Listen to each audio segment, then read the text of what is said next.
Cancer के बढ़ने में बहुत बड़ा जो रोल है वो कहीं ना कहीं डीएपी का, यूरिया का और ज़रूरत से ज़्यादा उसके इस्तेमाल का है। किसी तरीके का प्रदूषण ना हो और हमारी नदी की पवित्रता रहे।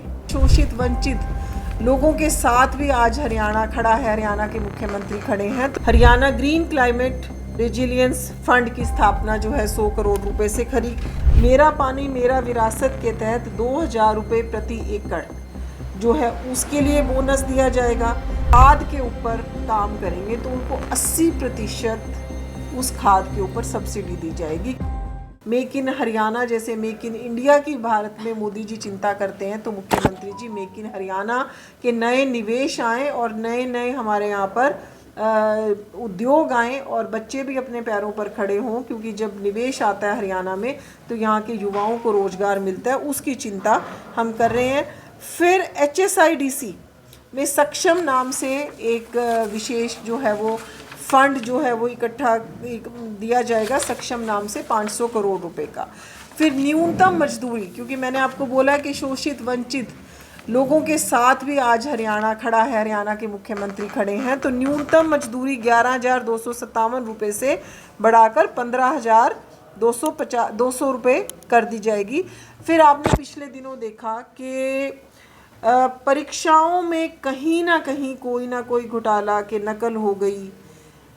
जो अपेक्षित लोग थे उनको अपेक्षित रिजल्ट नहीं मिले, जो लोग पात्र थे उनको अपेक्षित रिजल्ट नहीं मिले। तो इन सारी चीज़ों को ध्यान में रखते हुए हर जिले में एक ऐसा परीक्षा केंद्र कि जिसमें पढ़ा लिखा बच्चा जब आ रहा है, परीक्षा देने आ रहा है, तो ना तो किसी तरीके की चीटिंग हो, ना जो पात्र है उसके साथ कोई भी गड़बड़ हो। तो आदर्श परीक्षा केंद्र जो हैं PPP मॉडल पर हर जिले में स्थापित किए जाएंगे।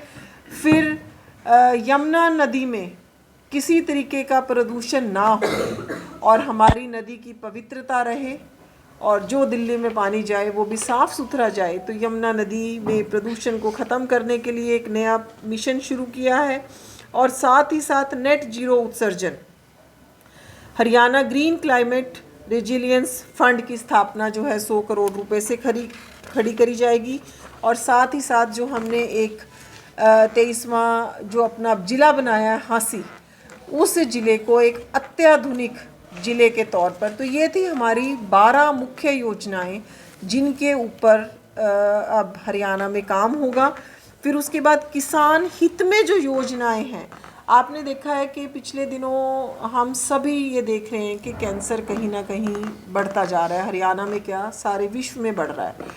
तो उस कैंसर के बढ़ने में बहुत बड़ा जो रोल है वो कहीं ना कहीं डीएपी का, यूरिया का और ज़रूरत से ज़्यादा उसके इस्तेमाल का है। तो इन सब चीज़ों को कम करने के लिए किसानों को प्राकृतिक खेती के लिए वो जाए, जैविक खेती के लिए वो अग्रसर हों। इसके लिए हरियाणा में एक नया रोड मैप हमारे मुख्यमंत्री जी जो हर चीज़ के लिए संवेदनशील हैं उन्होंने लिया है और उसके तहत जो किसान 5 साल के लिए, 10 साल के लिए जो जैविक खेती, प्राकृतिक खेती के लिए ज़मीन लेंगे पट्टे पे, उनको 10,000 रुपये प्रति एकड़ का अनुदान जो है वो सरकार की तरफ से मिलेगा। फिर काफ़ी सारी ज़मीन हमारी ऐसी है जिसमें पानी इकट्ठा हो जाता है, तो उस ज़मीन को भी 1,40,000 एकड़ ज़मीन जो लवणीय है या नमकीन भूमि है उसको खेती योग्य बनाने की चिंता करेंगे। मेरा पानी मेरा विरासत के तहत 2,000 रुपये प्रति एकड़ जो है उसके लिए बोनस दिया जाएगा। फिर जो भी किसान मेरा फसल मेरा पोर्टल ब्यूरो पे जुड़े हुए हैं और अगर वो ये कहते हैं कि हम जैविक खाद के ऊपर काम करेंगे, तो उनको 80% उस खाद के ऊपर सब्सिडी दी जाएगी, क्योंकि जैविक खाद कहीं ना कहीं केचुए से बनती है और इस खाद को जब हम डालते हैं अपनी ज़मीन में तो ज़मीन की उर्वरा शक्ति भी बढ़ती है और ज़मीन में नाइट्रोजन, जो आज हम कृत्रिम नाइट्रोजन दे रहे हैं, अगर केचुए से हम खाद देते हैं तो उसमें ऑटोमेटिक नाइट्रोजन जो है वो उस ज़मीन में बढ़ती है।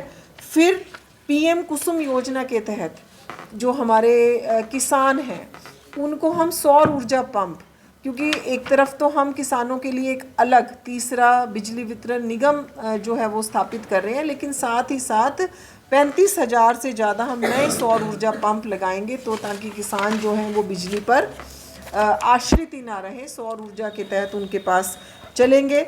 और साथ ही साथ प्राकृतिक खेती के लिए 2000 एकड़ का एक क्लस्टर बनाया जाएगा।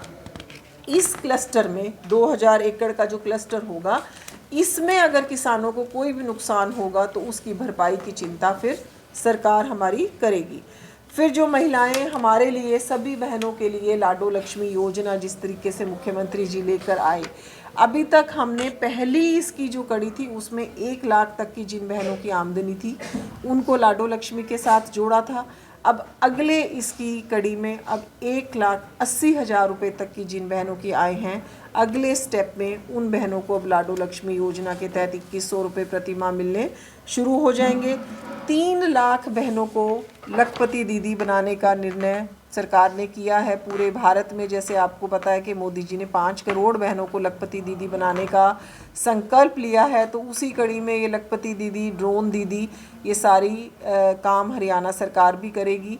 और उसके बाद पिंक जो है बसें, हमारी पिंक कैब जो है वो शुरू होने वाली है हरियाणा में। पिंक कैब के माध्यम से पहले तो हमारी बहनों को ड्राइविंग के लिए ट्रेनिंग दी जाएगी, और फिर 10 लाख रुपए तक का, जैसे उसने अपनी टैक्सी खरीदनी है तो उसको 10 लाख रुपए तक का बिना ऋण के, ब्याज मुफ्त, बिना ऋण के उनको लोन जो है वो उपलब्ध कराया जाएगा।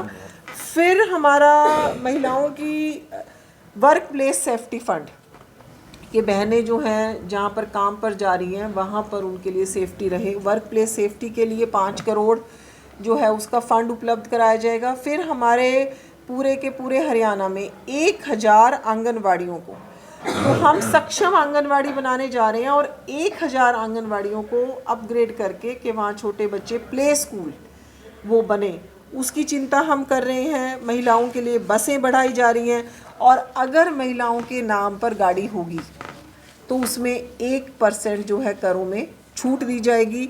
और 7 जो हमारी तहसील हैं, जैसे स्मालका है, महम है, वहाँ पर जैसे अभी हमारे मेरे ख्याल से 33 महिला थाने चल रहे हैं, इन 7 जगहों पर हमारे और ज़्यादा महिला थाने हो जाएंगे, ताकि हमारी महिलाएं जो हैं वो और सुरक्षित रहें।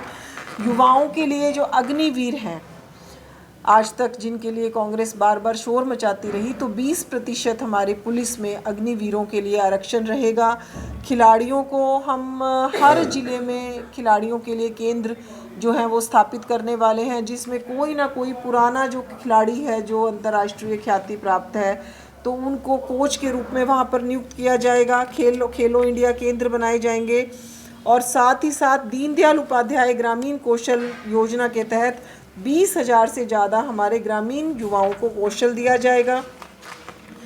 फिर हमारा मुख्यमंत्री अप्रेंटिस प्रमोशन, उनको सहायता देके उन बच्चों की डेड बॉडी लेकर आने की चिंता करेंगे, क्योंकि पिछले दिनों हमने देखा कि डंकी रूट से बहुत सारे बच्चे बाहर जा रहे थे, तो उसके ऊपर भी हमारे मुख्यमंत्री जी ने एक कार्रवाई करी है। जो एजेंट्स उनको भेजते हैं उनकी रजिस्ट्रेशन हरियाणा में शुरू हो गई है, और कोई भी बच्चा अवैध रूप से बाहर ना जाए, क्योंकि जब बच्चा बाहर जाता है अवैध रूप से और उसकी डेथ भी हो जाती है, तो हम चाह के भी उसकी बॉडी नहीं ला सकते वापस। तो उस सारे के सारे सिस्टम को ठीक करने की चिंता मुख्यमंत्री जी ने करी है।